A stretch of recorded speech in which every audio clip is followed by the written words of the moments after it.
Hello everybody, welcome to Crafty Soup. My name is Misty. If you follow my channel, you may know that I used to subscribe to the SCT Sampler Kits, and they are back for a one-time thing here in July, as far as I know. So let's open up this kit, and as always, make a project. So if you've never heard of these kits before, these were put out for a long time by the SCT magazine company, and I subscribed to them for a long time, and then they were discontinued. And here they are back for, I'm assuming, a one-off. Maybe they'll do this again in the future. I don't know. I don't have the inside scoop. But let's go ahead and take a look at this little crafty goodie bag, which is a mixture of exclusive items from the SCT company as well as a partner company, and modern supplies that you can find on the market, which we'll get to more information on that. So SCT has almost always provided a die of some sort. Lately, it had been a phrase die that matches their little memo card that tells you what else is in the kit. But we got some bonus dies this time, from a little postage stamp to a geotag. We also got a bonus little stencil this time, so that was really fun. Now, I didn't get to using that stencil on my project, but I will save that stencil and use it on some things in the future. The partner company this time was Gina K. They've often partnered with SCT. The stamp set you see here is exclusive for now. Gina K will likely release that to the public sometime in the future. So if you like that stamp set, go ahead and keep an eye on Gina K. As for the rest of the products in this kit, these ones are currently on the market, and I will link you up below to these product lines and to a couple of shops that I have affiliate links with. So if you like these products, you can go pick up full packages. Like the name implies, these are sample packages. So we get partial packages from full lines of pattern papers and embellishments. So everything from die cut ephemera to, as you can see, some vellum pieces, puffy stickers, cardstock stickers. So anything that these lines offer, you could potentially get a partial package of, except for the pattern papers are going to be the same from kit to kit. However, the variation with these sampler kits is that you only get a partial sheet of full 12 by 12. And I've used the opportunity with these kits to show you tips and tricks and techniques for using smaller patterns of paper on larger projects. So while these are cut down from full 12 by 12, you can certainly buy a 6 by 6 pad of paper and do many of these same techniques that I share. So I am going to do that again today if you stick around for the project. Here I am trying to separate out these kits by the different manufacturers, and I think I got one little piece wrong, which I'll cover at the beginning of the next segment of this video. But I try to show you, I believe we've got some Echo Park here and some Paige Evans, I believe. I will pop those up on the screen if I am wrong, but the links for these products will be in the video. Now, I do use affiliate links, which doesn't cost you anything extra, but I do get a small commission as a thank you for sending business to these vendors who sell these products. So if you're interested, go ahead and use those links and grab those things. I would appreciate your support very much. All right, there I was separating out that one little tag piece that I had in the wrong pile.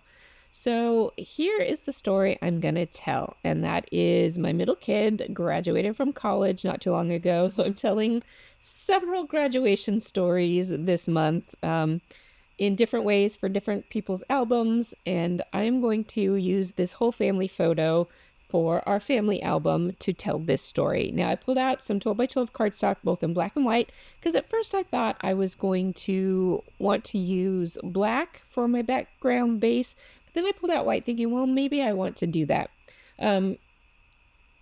Let's set that aside for a minute, because what I'm doing here is cutting my pattern papers down into 2 by 2 squares. And that was completely inspired by the piece of pattern paper that already had 2 by 2 squares printed on it. So I'm cutting those apart, and I'm taking extra sheets of pattern paper. As you can see here, I've got a partial grid going on, and I'm going to pull out extra sheets of pattern paper and mix and match 2 by 2 squares to make this full, well, it's not a full grid. It's really a frame, a grid frame. So you can see I am placing these around my photo.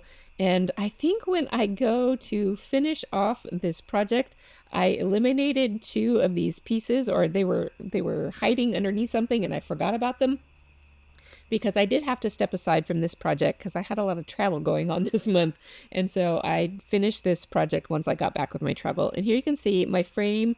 I used some temporary adhesive kind of on the edges of these papers so that I wouldn't stitch through it with my sewing machine because that can gum up needles. But I did go ahead and sew a zigzag stitch just around the center of all of these pieces. And then I'm roughing up the edges just for more texture and dimension.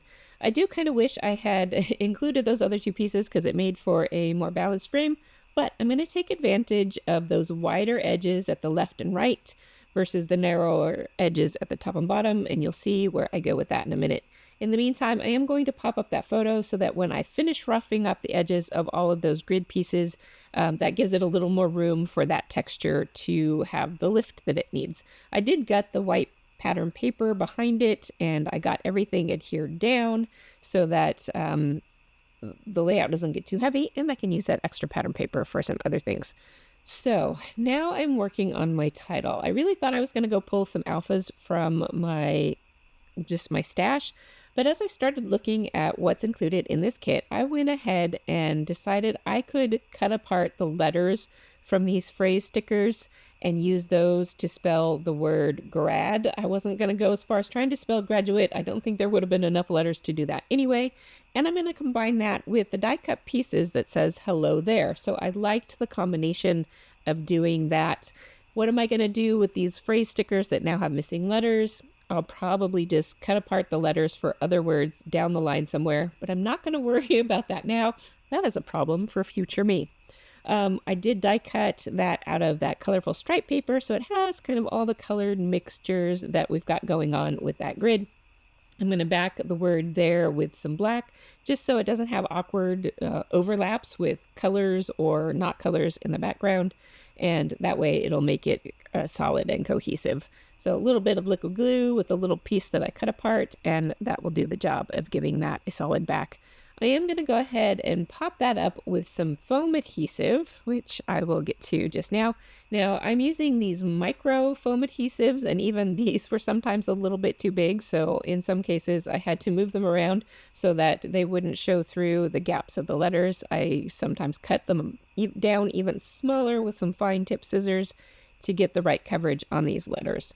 So that is done and in place, and I'm going to go ahead and cut apart those letters that I mentioned previously to spell the word grad. So I've got different sizes, different colors, and different fonts of these letters, and I do like to mix it up like that every once in a while.